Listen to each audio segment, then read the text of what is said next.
Jay here for Stretford Paddock. This is the Paper Talk, the first one of 2026. As you can see, I'm live. I'm in my kitchen, and yes, I am late with all the Manchester United news. So apologies for being a little bit late, but we're here now, and I hope you're having a good 2026 and a happy new year to everyone. Make sure you are getting involved in the chat and the comments. Let us know what you think about all the latest Manchester United news. Brian Casey says, Happy New Year, Jay. Thanks for joining us. I don't know if that's been a little bit sort of sarcastic there, but I'm here, better late than never and all that. And DRZ says, OMG, it started. Yes, it has started. Look, we know what it's like for Manchester United in January. In any transfer window, the rumours come thick and fast. Some of them are just rumours, they're just nonsense. You look at them and you go, that ain't happening. Others, there might be something in it. So we'll get into a load of the stories doing the rounds. We can have a little bit of a chat. You can let me know what you think. We'll see you saying what, and we'll see if there's any credibility to some of these stories that we are hearing. I like that. Brian Casey said, good things come to those who wait. Thank you. Let's start with some of the outgoings, because these seem more likely, or at least one of them seems more likely than unlikely. This is the Joshua Zirkzee move. Now, he's been linked with a transfer to Roma. The sort of latest reports, I think a few people are talking about this. I think Andy Mitten's done a good article in The Athletic, where he was speaking about the January transfer window, and he says, don't expect a sort of, Nemanja Vidic, Patrice Evra style January, where we bring in two, well, you're never going to get a transfer window like that again, are you, where you bring in basically two legends, but it might be a bit quieter in terms of incomings. Zirkzee is one he's mentioned as well. A few people have mentioned Joshua Zirkzee going to Roma. It sounds like the player is keen on a move. Whether the club are going to let him go, though, remains to be seen. Now, a lot of people will be reacting to the recent game and say, well, the manager subbed him at half-time. Obviously doesn't fancy him that much, because that was a bit of a weird one. And he's not started that many games. He started a few. I think he started about 3 or 4 Premier League games. So it's not like he's a regular first-team player, but he is someone that gets minutes. And he's someone that the manager has at least started. And we'll get to Kobbie Mainoo in a minute. Kobbie Mainoo hasn't started any Premier League games this season. So there's a difference, though, isn't there? Because Kobbie Mainoo is seen as an asset. He's seen as someone who, at least for the future, is going to be a very useful player for Manchester United, and he's a very popular player amongst the fans. He's a good advert for the academy, and there's a lot of reasons why people are sort of emotionally linked to the idea of Kobbie Mainoo staying. Joshua Zirkzee is a bit different. Was brought in under a different manager for a different system. Doesn't quite suit Ruben Amorim's system. He's a 9.5. Ruben Amorim tends to use him more. Well, he's used him in different positions, but he likes him as a striker. He's okay as a striker in the Premier League. I don't think he's great as one of the number 10s. We've got better options when everyone's available. I know at the minute you've got Mbeumo and Ahmad and Mazraoui for that matter at AFCON. Mount's out, Bruno's out. I know he doesn't really play Bruno in the 10, to be fair, but we've got injuries. We've got injuries and absentees. So Zirkzee's getting more minutes than he probably would do. However, when everyone's fit, Zirkzee's going to find himself struggling for game time, and he did for quite a while this season. I think if you looked at the amount of minutes he had, it wasn't great. It was sort of like, 5 minutes here, 10 minutes here. Some games I don't think he got anything.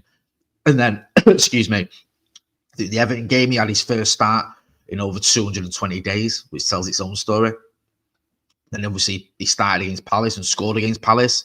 He scored against, almost forgot who we played the other night, Wolves. So he has got a couple of goals this season. I mean, he's got as many Premier League goals as Benjamin Sesko.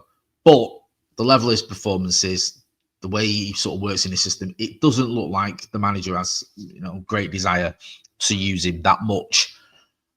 And if you're Joshua Zirkzee in a World Cup year, you're in and around, you've been in and around the Dutch squad in the past, you want to go to the World Cup. Obviously, every player does. You're probably looking at it going, look, I'm not getting many minutes here. The manager doesn't like me. He subbed me at half time after I just got a goal. Is it time for him to move on? Let me know what you think.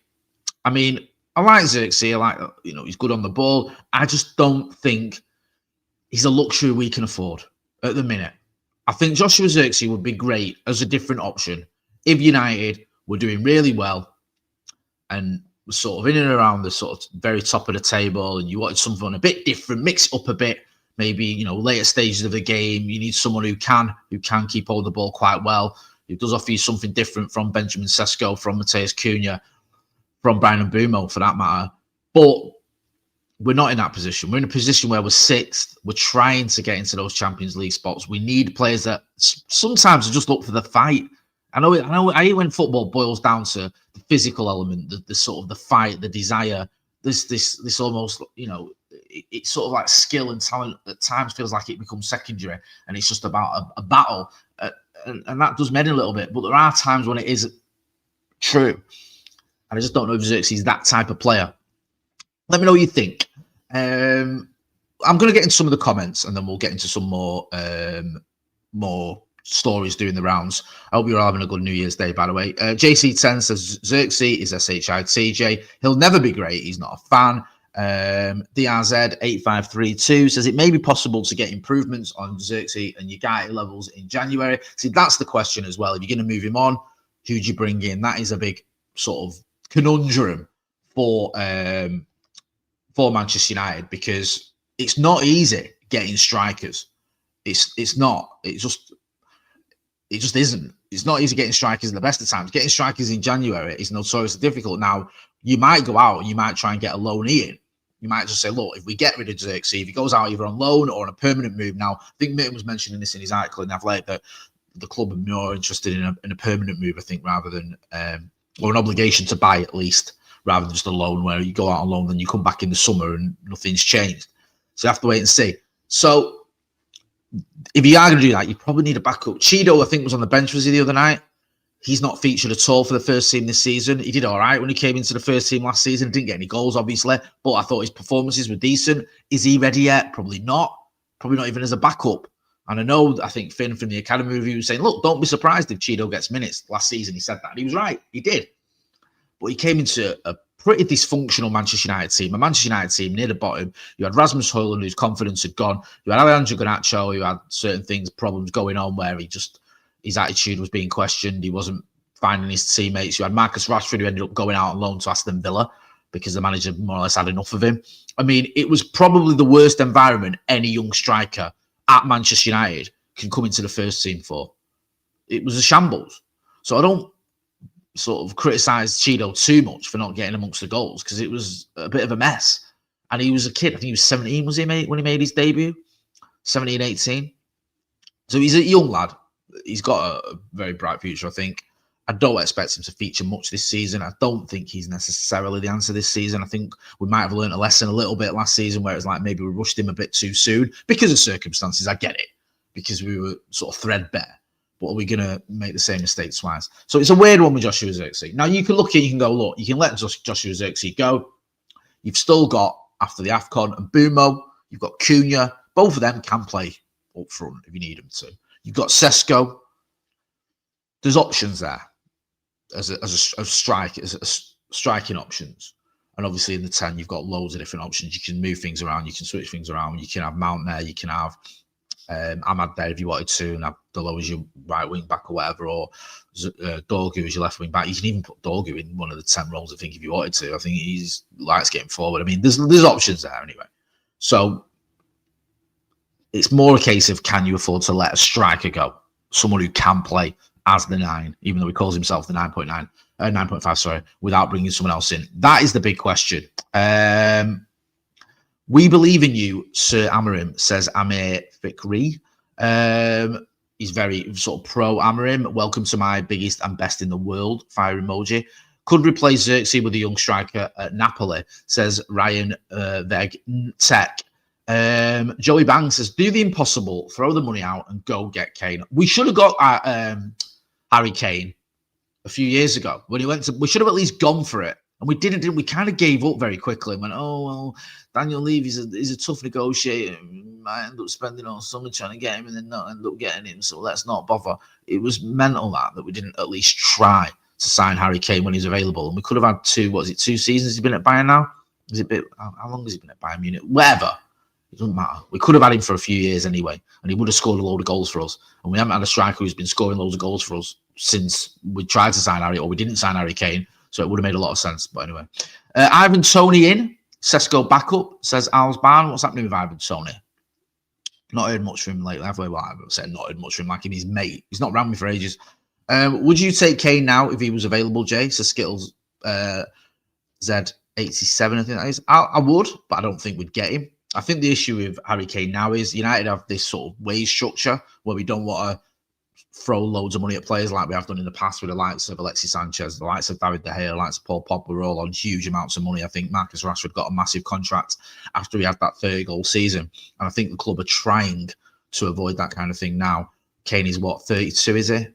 So 31, 32.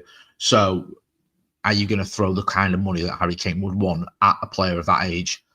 Probably not. Now, I wouldn't be against it if we did. I'd love to see Harry Kane in a United shirt. I think he'd make a huge difference in his side. That's not being disrespectful for Benjamin Sesko. Benjamin Sesko is still trying to find his feet in the Premier League, but I just don't see it happening.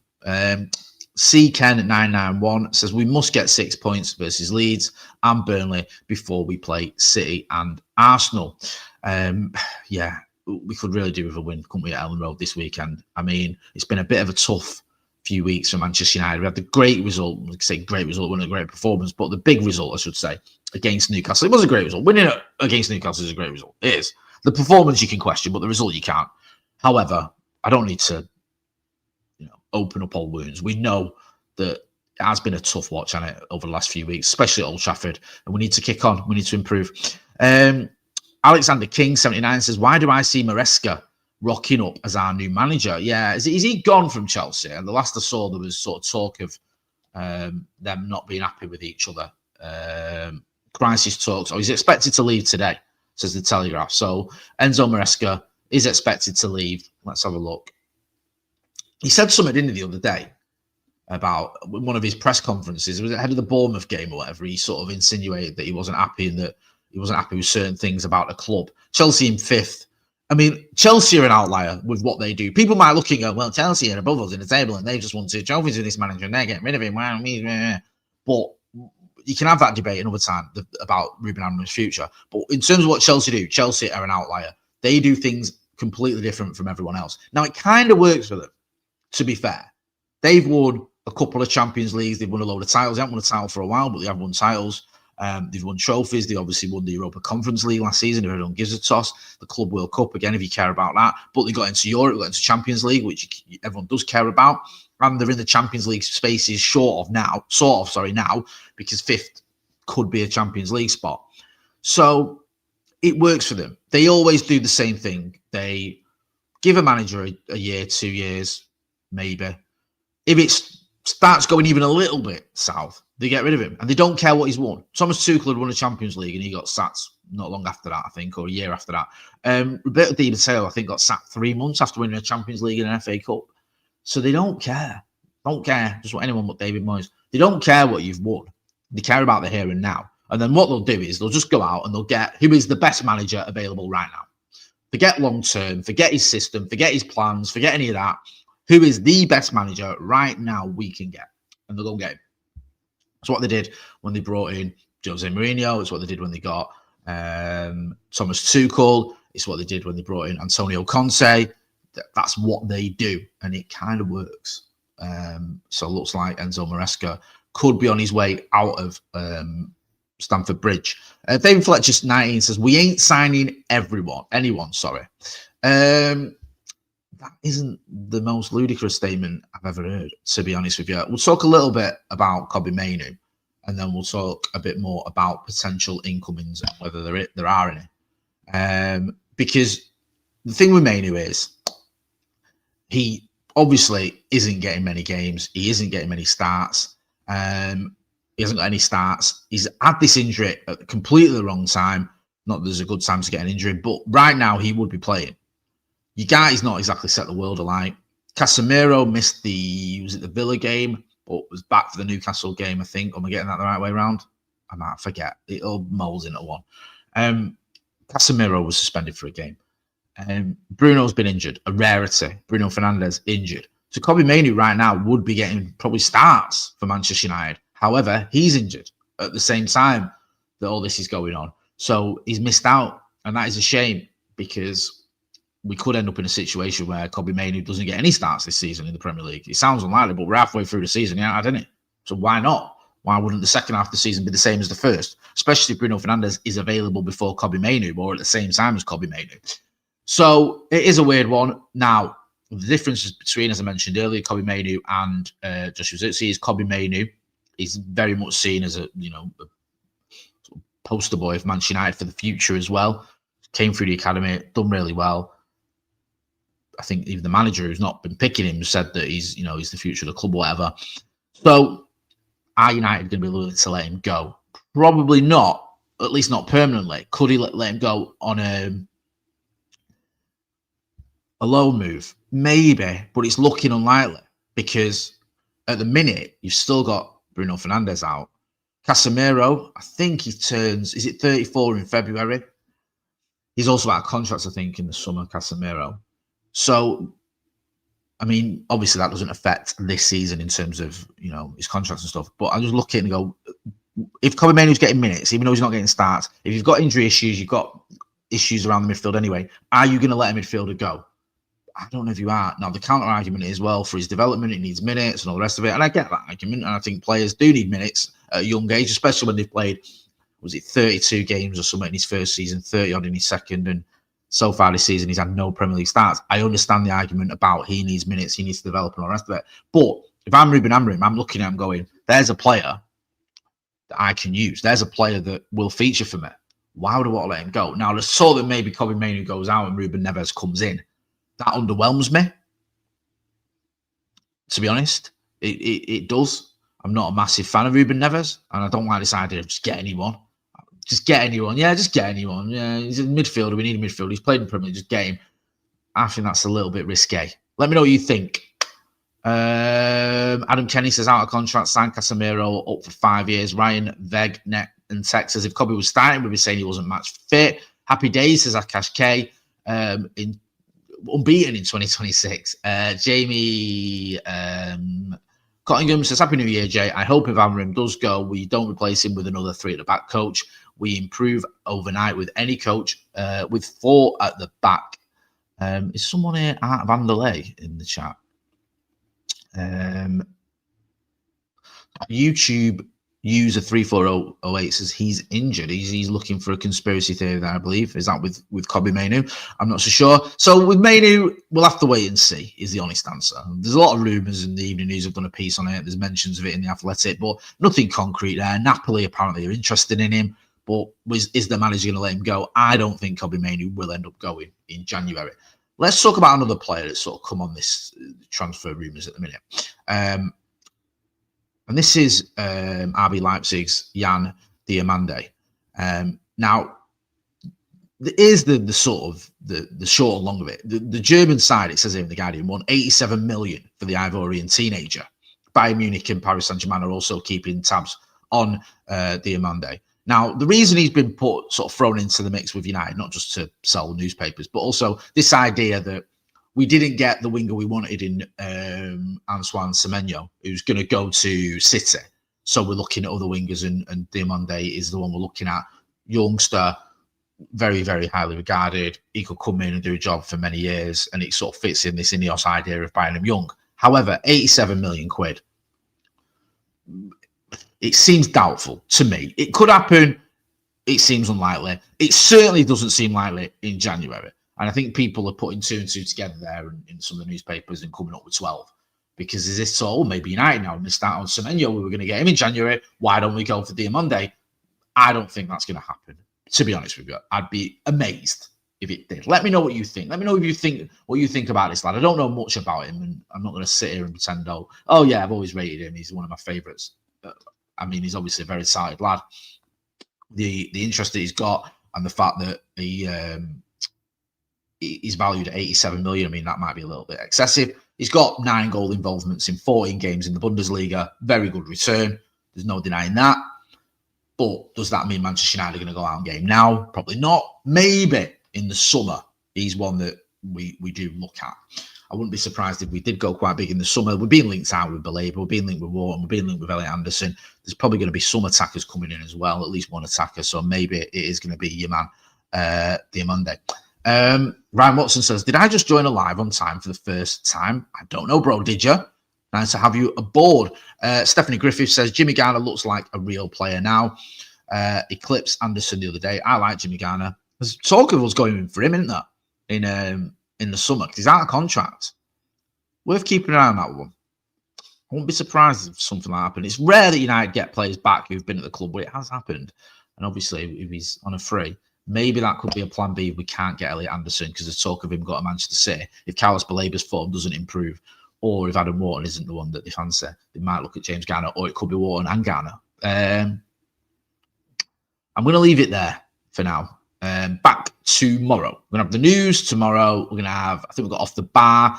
We're going to have the preview of the Leeds game. We're going to have the brew. So it's all going to be happening tomorrow. Make sure, if you're not doing so already, you check out all the other videos that are up on the channel. Check out the merch as well. Check out the merchandise. Big thank you to everyone who supported the channel, and it's top quality as well. And I hope you're having a good New Year's Day. I've been Jay Motty. This has been a paper talk from a pretty mild Salford. Thanks for watching.